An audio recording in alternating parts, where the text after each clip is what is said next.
On August the 18th, 1929, the once silent sky of Ethiopia was pierced by the roar of a French Potez 25 single-engine twin-seater biplane, piloted by Antoine-André Maillet.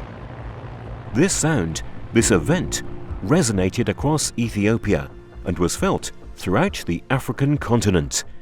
Unbeknownst to most Ethiopians, it was a clarion call. Aviation as an inspired catalyst to nation building. The fiercely independent peoples of Ethiopia swiftly rose to the challenge by spawning homegrown developed training facilities, pioneering Ethiopia's first batch of pilots, including the first female Ethiopian pilot, maintenance technicians, and aviation technology.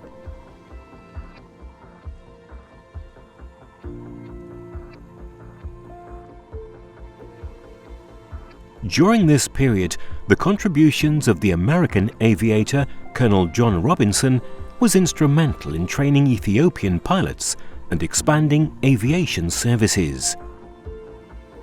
The excitement of 1930s was about overcoming the barriers of a landlocked mindset to a nation beholding a global vista.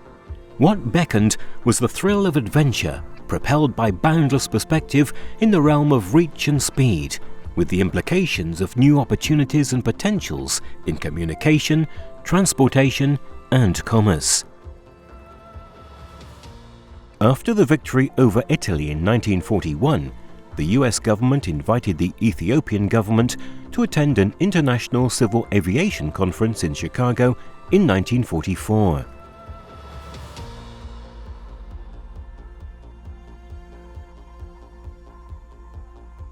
This made Ethiopia one of the few African nations to sign the convention of the International Civil Aviation Organization. Exactly 1 year later, on December 21, 1945, Emperor Haile Selassie set in motion the wheels of modernization by establishing the country's first commercial carrier called Ethiopian Airlines, codename EAL.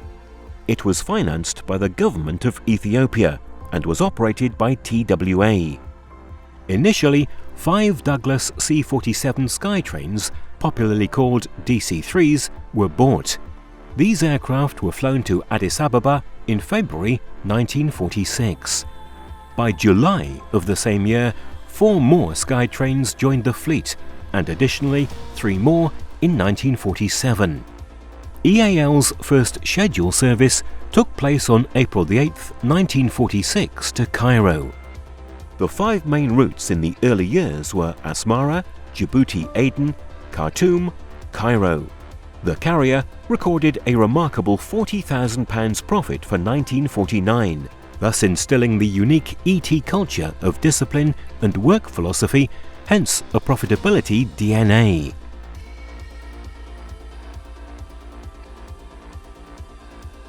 In 1953, through the technical assistance provided by the International Civil Aviation Organization, an aviation school was opened in Addis Ababa. The first 60 trainees of the school were trained in communication, navigation, aircraft, meteorology, radio operation, and maintenance. On the 14th of July, 1953, a new agreement with TWA that succeeded the original one was signed. Unlike other companies, the airline's preamble stated that it was the ultimate aim that EAL shall eventually be operated entirely by Ethiopian personnel. Also, in 1955, EAL inaugurated a self-owned maintenance facility. EAL introduced 2 aircraft in the 50s. 3 Convair CV-240s in 1952 unveiled forward-facing luxury interior seats and pressurized cabins, which eventually served domestic and regional routes, while 3 longer-haul 4-engine aircraft, Douglas DC-6, were assigned the international destinations as far as Europe. EAL joined the International Air Transport Association, IATA, on the 1st of January 1959.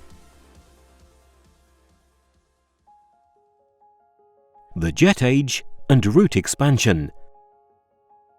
In December 1962, the arrival of two Boeing 720s marked the carrier's entrance into the jet age. These modern equipment were instrumental in expanding the airline's network into West Africa, including Lagos, Nigeria, in 1964. The East-West Africa link was groundbreaking, in that for the first time it was possible to fly direct in both directions without having to take the much longer route via Europe. The first jet service in Africa took place on the 15th of January 1963, penetrating deeper into the African and European network, and brought about the advent of airline alliances. In 1963 and 1964, Ethiopian was instrumental in providing the logistics during the height of the Pan-African movement and the formation of the OAU, Organization of the African Unity, headquartered in Addis Ababa. The jet age ushered a pressing need for advanced training and better airport infrastructure, and thus launching Bole International Airport in 1963, where the company set its headquarters.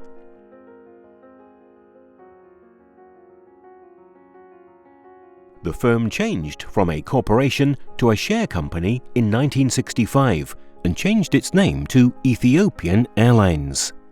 On its 25th anniversary in 1971, the company was ready to continue without foreign assistance and ended its 30-year relationship with TWA.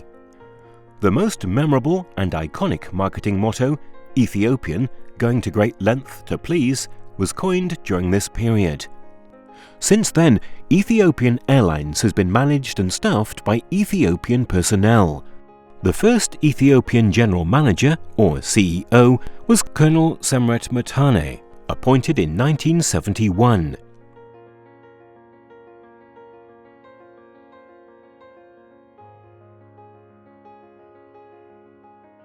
Ethiopian was the first African airline to fly to China and the fourth among all world airlines. The 727s arrived in the late 1970s as a replacement for the oldest Boeing 720s. In 1982, Ethiopian became the first African carrier in ordering the Boeing 767, as well as the first airline to order the Boeing 767-200ER. In 1984, the first of these aircraft set a new distance record for a twinjet, flying 7,500 miles non-stop from Washington, D.C. to Addis Ababa on delivery to the company. The Sahel route, the second trans-African expansion to the west, consisting of Niamey, Bamako and Dakar, provided direct link to the network in 1984. The Boeing 737-200 joined the fleet in late 1987. In 1990, Ethiopian became the first passenger airline in taking delivery of the Boeing 757 freighter, receiving the first of 5 Boeing 757-200s a year later. The frequent flyer program, named Sheba Miles, after the legendary Queen of Sheba, was launched in 1999. 2000 onwards, a fleet renewal started in the early 2000s, with the incorporation of the Boeing 737-700 and the Boeing 767-300ER. In the late 2000s, the airline announced it would be the launch customer of the Boeing 787 Dreamliner, the first in Africa and second in the world, of which was introduced into the fleet in 2012. And also placed orders to acquire brand new Boeing 777-200LRs and Airbus A350-900s, both the first in Africa, being introduced in 2010 and 2016 respectively. Bombardier Q400 was deployed in 2012. These newly introduced aircraft types are now serving as the backbone of the fleet. In late September 2010, Ethiopian Airlines was officially invited to join Star Alliance. The carrier became a member of the alliance in December 2011, the third Africa-based carrier in doing so. Under the tutelage of Group CEO Tewolde Gebremariam, Ethiopian Airlines surpassed all projections of Vision 2025 as early as 2018 and 2019.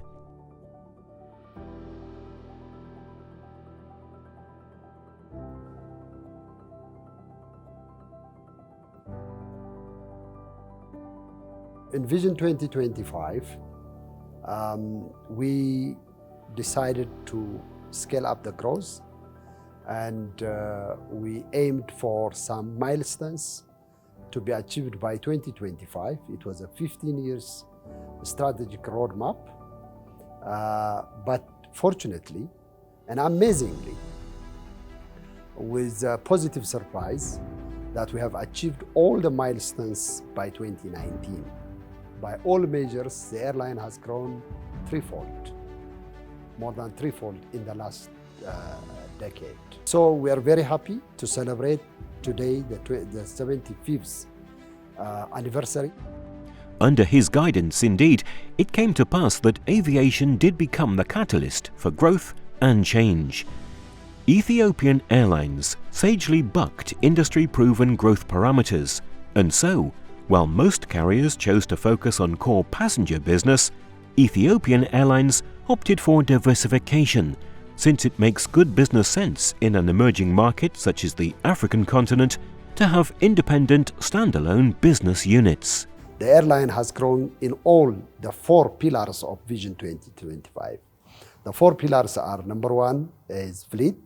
The first one is the 787 Dreamliner from the Boeing family. The most modern airplane, state of the art, the most efficient airplane.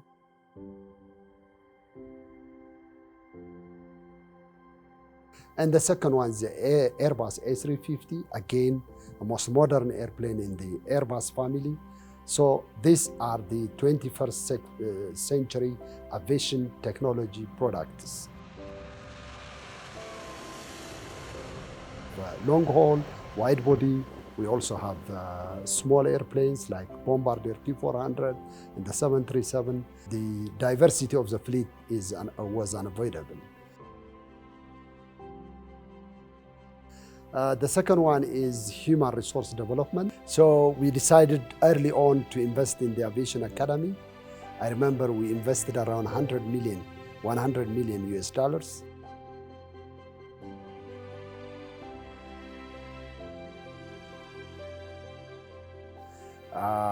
To make sure that we have the capacity to train pilots, technicians, engineers, cabin crew, sales, marketing, leadership, and so on. Now, we're very happy to see that not only we are self-sufficient, but we have started to train people and export to the rest of the world so that they can get a better quality jobs in the Middle East and Europe.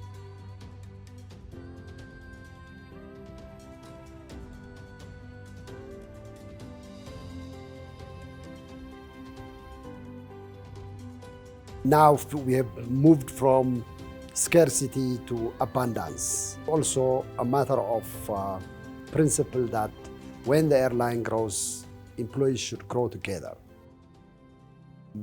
And then the third one was the infrastructure, as I said.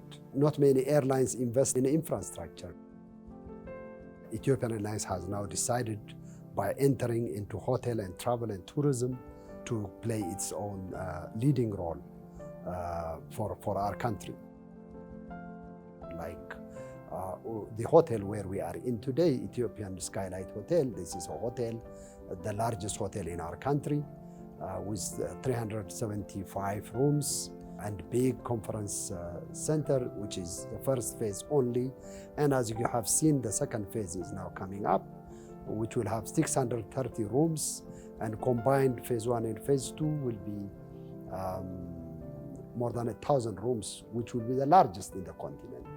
This is also paving the way for the airline to significantly play its role in the tourism development of the country. We want to be the catalyst.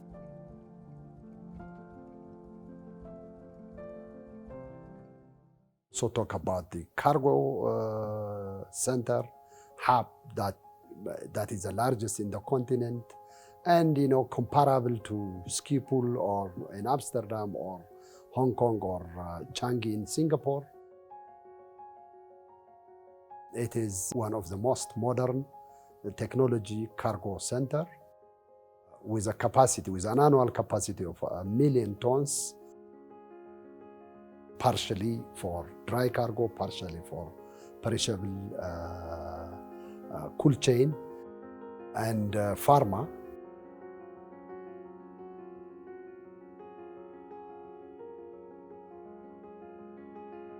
We had to build our own MRO services, the maintenance hangars, the engine, the component sales.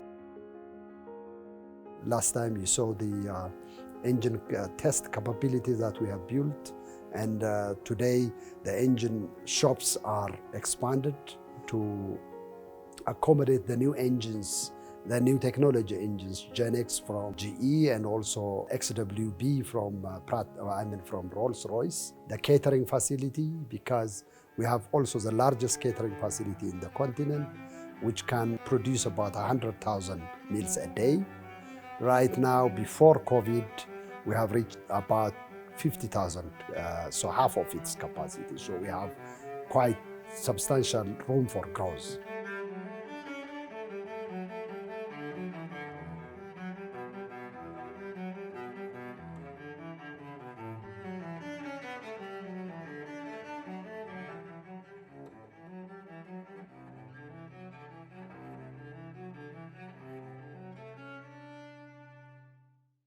And then the simulators. I'm sure you've flown the simulators. We have 7 of them, full flight simulators. Each one cost around $25 million.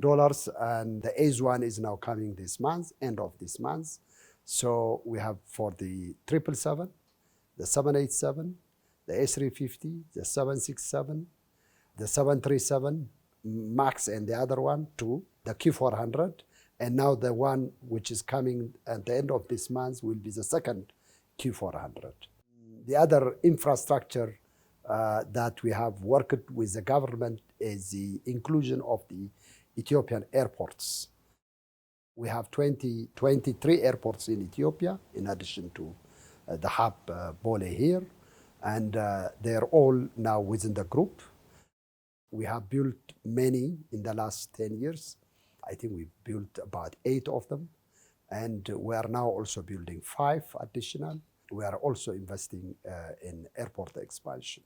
The 4th pillar and the final one is systems. You have the fleet, the human resource, and the infrastructure, and systems is the glue which brings them together.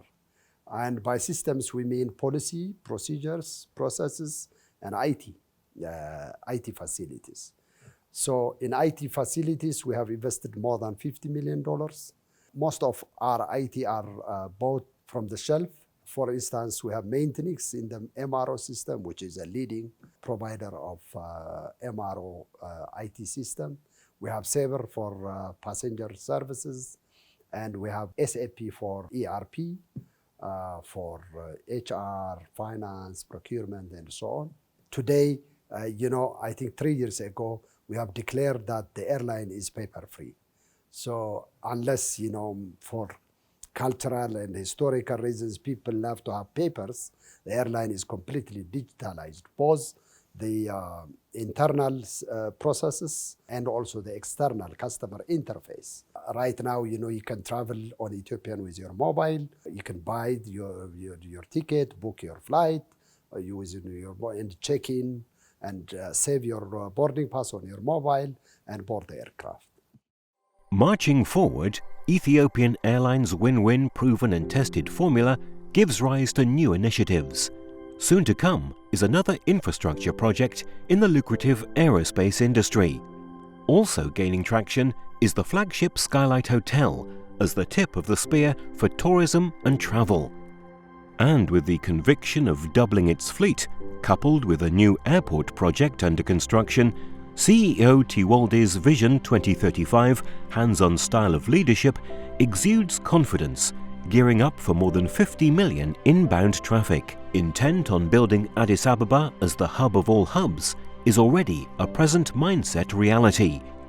Armed with a strategic plan, aided by modern aviation technology and an inspired workforce, Ethiopian Airlines owns the center stage as it embraces the world. We are going to scale up the growth in Vision 2035. Fleet is going to grow, more than 200 airplanes, destinations, employees and everything, all parameters, but also more diversification. So we will be expanding our presence in the travel and tourism sector, as I said before. We will be diversifying into aerospace manufacturing, which we have started recently. In the travel and tourism sector, we are aiming single-handedly to bring more than 15 million tourists to Ethiopia by 2035, which currently is less than 1 million, as you know.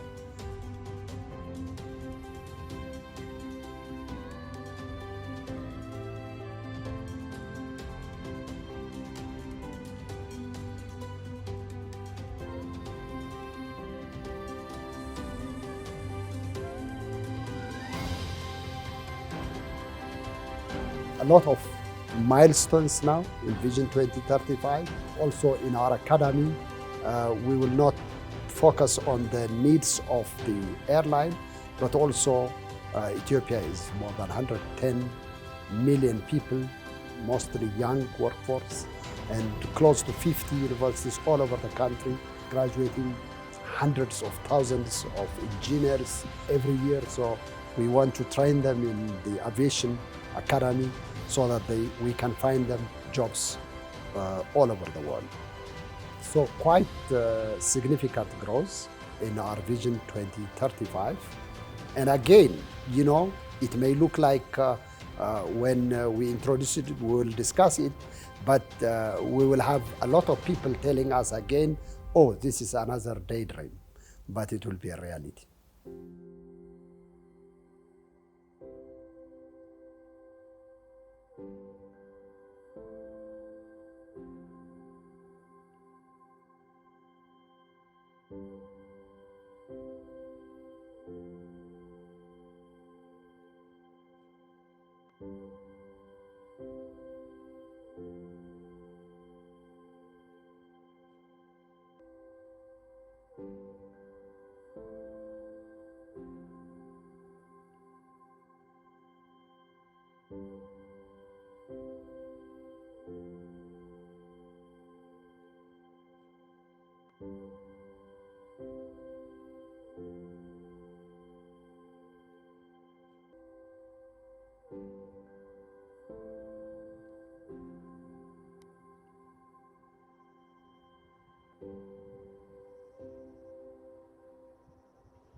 That's exactly what we wanted, right there. Perfect. That's the ending shot of the whole program.